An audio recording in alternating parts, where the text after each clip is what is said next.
Team India bowler Punjab Kings pacer Harshdeep Singh తాజాగా ఒక వివాదంలో చిక్కుకున్నారు. సోషల్ మీడియాలో వైరల్ అవుతున్న ఒక వీడియోలో ముంబై ఇండియన్స్ ఆటగాడు తిలక్ వర్మపై ఆయన చేసిన వ్యాఖ్యలు ఇప్పుడు తీవ్ర దుమారాన్ని రేపుతున్నాయి. ధర్మశాల వేదికగా పంజాబ్ కింగ్స్ ముంబై ఇండియన్స్ మధ్య జరిగిన మ్యాచ్ కు ముందు ఈ సంఘటన చోటు చేసుకుంది.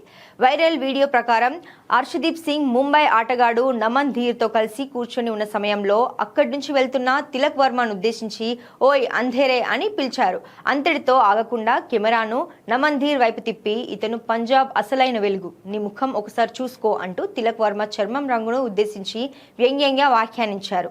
ఈ వీడియో బయటకు రావడంతో నెటిజన్లు హర్షదీప్ పై తీవ్ర స్థాయిలో విరుచుకుపడుతున్నారు. స్నేహితుల మధ్య సరదా సంభాషణ అయినప్పటికీ ఒకరి చర్మం రంగును గేలి చేయడం వర్ణ వివక్ష కిందికే వస్తుందని సోషల్ మీడియాలో విమర్శలు వెల్లువెత్తుతున్నాయి. హర్షదీప్ సింగ్ ఇలా వివాదాల్లో చిక్కుకోవడం ఇదే మొదటిసారి కాదు. గతంలో ఆయన పోస్ట్ చేసిన ఒక బ్లాగ్ లో టీమిండియా స్పిన్నర్ యుజ్వేంద్ర చాహల్ విమానంలో వేవ్ ఉపయోగిస్తూ కనిపించడం ఒక పెద్ద వివాదానికి దారితీసింది. ఇప్పుడు మరోసారి తోటి ఆటగాడి పట్ల అనుచిత వ్యాఖ్యలు చేసి ఆయన నెటిజన్లు ఆగ్రహానికి గురవుతున్నారు. ఈ వివాదంపై అటు ఆటగాళ్ల నుంచి కానీ ఇటు ఐపీఎల్ యాజమాన్యం నుంచి కానీ ఇంకా ఎటువంటి అధికారిక స్పందన రాలేదు.